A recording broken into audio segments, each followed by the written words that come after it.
Hello, dear viewers. This is George from Ireland. I'm outside the house of Evelyn Waugh.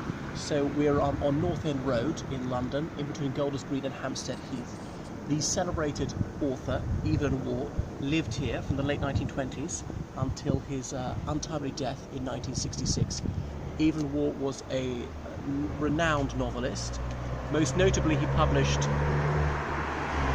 the Sword of Honour trilogy, and the best known of those novels is Brideshead Revisited, which is the classic Oxford undergraduate novel, although some of its chapters are much later about events of the Second World War. So Evelyn Waugh, he converted to Catholicism in the late 1920s, shortly after going down from Oxford, and that informed much of his writing. He'd been brought up as an Anglican.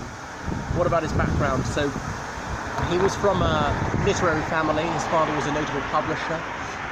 His elder brother Alec Waugh had been at Sherborne and published a book entitled The Loom of Youth, a novel which was a thinly disguised portrait of Sherborne School, in which he hinted at schoolboy homosexuality. It was published during the First World War, when the United Kingdom was rather unsure of its moral fibre. It caused a tremendous scandal, and that's why Evelyn Waugh couldn't go to Sherborne. He went to Lancing. He was very miffed about that. He felt that was hugely inferior to Sherborne, then up to Hertford College, Oxford. So he was a full-time writer almost his whole life. Married twice. His divorce was before he converted to the Roman Catholic Church. So by the early 60s, he was a reactionary, rather enjoyably grumpy old man. This curmudgeonly persona was not what he's like in private, apparently.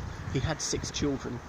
His son, Auberon Waugh, was also a very noted journalist, and Auberon Waugh said his father's fundamental difficulty with being a father is that he detested children.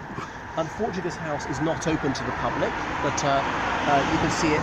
Just give me a thought. In Brideshead Revisited, Cousin Jasper gives the grand remonstrance in which he excoriates, Charles Ryder, saying, "And as for your dress, it seems like an unhappy compromise between a gala singing evening in a garden suburb and something else." And we're quite close to Hampstead Garden Suburb, so I was thinking, was that line inspired by living here?